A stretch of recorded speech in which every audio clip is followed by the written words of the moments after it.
Halliburton is an NBA superstar. Is that fact or fiction? Fiction. You know how I am about this stuff. Superstars are rare. There's only a handful of them. You can count on maybe, they're under 10. He could get there, though, if he pulls off this massive upset in the finals. If there are under 10, then I completely agree with you. I think the most interesting part of that is how we define superstar, and everyone has a different definition. Monica, looking back on the Eastern Conference Finals, if someone were to say, look, the Pacers just control this rivalry against the Knicks, is that fact or fiction? Currently, painful facts here in New York. I mean, this is 2 years in a row where the Pacers put the Knicks out. And this one in particular, I think, really stings. People will look back at Game 1.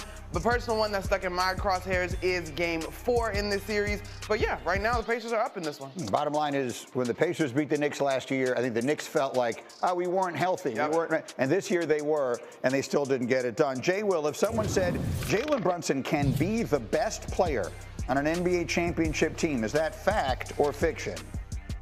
Got a new one for you, Gritty. I'm going to say faction. I think he can, but the probability is very, very slim. Everything would need to be perfect for it to crystallize to the most efficient degree. The only concern you have about him is that for a guy who's so small, getting to a spot and defenses loading up on him will be a challenge. So I think it's possible, but 5%. There was literally no one in the world better at finding a nuanced reason not to answer a question than Jay Williams. He's just incredible. He has taken fact and fiction, combined them into a word, which was not on the option list that we gave you. But I like it. You're like my wife. You order off the menu. No matter what else. My wife considers the menu a suggestion, so I like that you're willing to do the same thing. Okay, bottom line of it is this. Let's talk about Jalen Brunson for just a minute. Okay. Jalen Brunson is a terrific player. My feelings on him last week, if you were watching the show, you're well aware of what they all are. Jalen Brunson cannot win this thing alone, nor can practically anybody these days. And the one thing the Knicks desperately need, or any team that depends on a player like him desperately needs, is what they do not have. How did he plays a similar style to Luka Doncic, right? Not the same game, but a similar style. Dribble the ball like crazy. Right. What do you need? You need to spread the floor. You need shooters. You need all that kind of stuff. They don't have that. They have not built a team around him winning an NBA championship. Do I have that right? They think they did. I mean, again, Mikal Bridges is a good shooter. He was a good corner three. OG, one of the best corner threes in the game. That's a spread the floor kind of thing. Karl-Anthony Towns, you bring him in. That's a big man who shoots threes. The best of any big man ever is 40% three-point shooter. The whole idea was that's what you were supposed to have built. It's just in the playoffs, you didn't see it nearly as much as you did. Regular season, they were an efficient, high-scoring starting five. In the playoffs, the weaknesses were found and exploited. You and I disagree. I think it was more defense that was the bigger issue. But Jalen Brunson is like, if Steph Curry didn't have Klay Thompson and Draymond Green, we'd be saying the same thing. A great player who you have to have the right pieces around. Steph Curry had two excellent pieces around him. Then you add KD, and he got some championships out of it. They've got to figure out if this is the best combination around a guy like Jalen Brunson. But Monica, he's already proven he's a winner. Yeah. The guy averaging 30 a game in the postseason. He's shown you. He is a guy that can be a 1A. It's the rest of the group. Yeah. I mean, if you asked me if I wanted to build a franchise around Jalen Brunson, sign me up, right? And twice on Sunday, every day of the week. The scoring, the basketball IQ, the character, right? This is a guy that is a winner. I mean, his foundation is called Second Round Foundation because he's a second-round pick, right? And he goes on to exceed expectations. So he is familiar with the work that is required. But I think Han is right in terms of you have to evaluate the landscape of who you're competing against. And as much as they did that this offseason in terms of going to go get Wingstop to get past Boston, Indiana, to me, represents just a sort of unique shift in the tide. And this is probably why we don't necessarily give Halliburton the superstar level, because they are the sum of their parts. And their depth was, frankly, the antithesis of how the Knicks have been successful. So this wasn't just a Jalen Brunson bad matchup. It was a Knicks bad matchup. Jay Will. I don't think being a second option is such a bad thing. Especially when you can close as a number one option. So I look at it more as a 1A, 1B. I actually think the real question is I'd rather have Jalen Brunson as a 1B to become a 1A when I need him to be that A the most.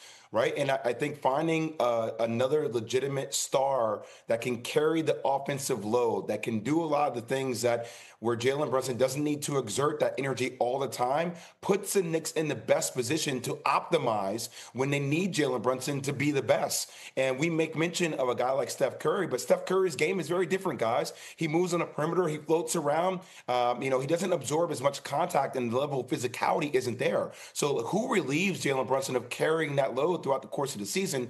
And that's why I think 1B is better for him to become the 1A when you need him to be the Mariano Rivera the most. Well, in theory, they acquired that guy last season. His name is Karl Anthony Towns. He was third-team All-NBA this year. But let me read you from C12, if I can, please.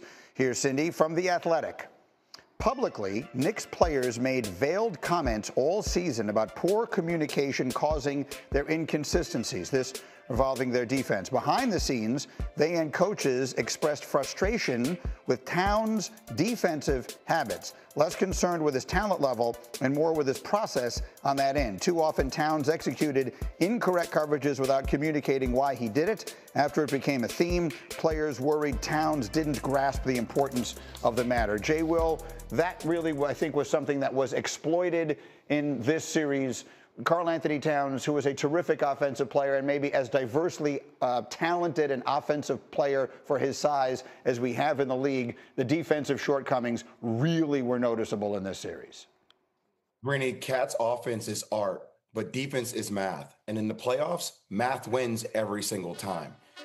That is the issue that you have with Karl Anthony Towns, having the durability to make reads. I mean, talk about coaching schemes by Carlisle. Whenever Pascal Siakam was guarding Karl Anthony Towns, when they were on offense, they just sprinted. Siakam just sprinted down towards the other end, and he beat Cat on the court every single time, and it led to mismatches on the perimeter. And a lot of this is personnel, not getting out on shooters, and they kept attacking him over and over. I'm going to tell you, somebody watching the game, I was extremely uncomfortable with how many times the second best player on the New York Knicks got targeted.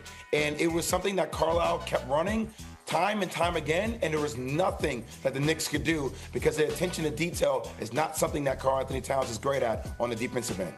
Yeah, that was clearly one of the big differences in this series, and you're just seeing it over and over and over again in this video. Let me leave that there for the moment because I want to get to what Lucas said, but we can come back. You're dying to get into this. Yeah, listen, Jay is not wrong, and there's certainly room for growth, but we got to stop acting like the Pacers don't run on everybody. That was their thing, and to me, and I've said this, as much as you can harp on the defense that fell apart, that defense struggling is not new. The offense crashed out for the Knicks in this series. That's what happened. All right, but was it the offense? It was the defense. Well, you're both right. We can leave that there for the moment because I want to get to the Luka of it all. Yesterday, Luka Doncic was on LeBron James and Steve Nash's podcast, which is called Mind the Game.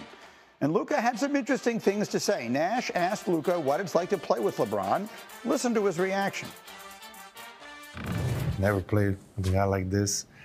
And, just being traded to here, to LA, it was different. But just to play with guys like him, it's unbelievable.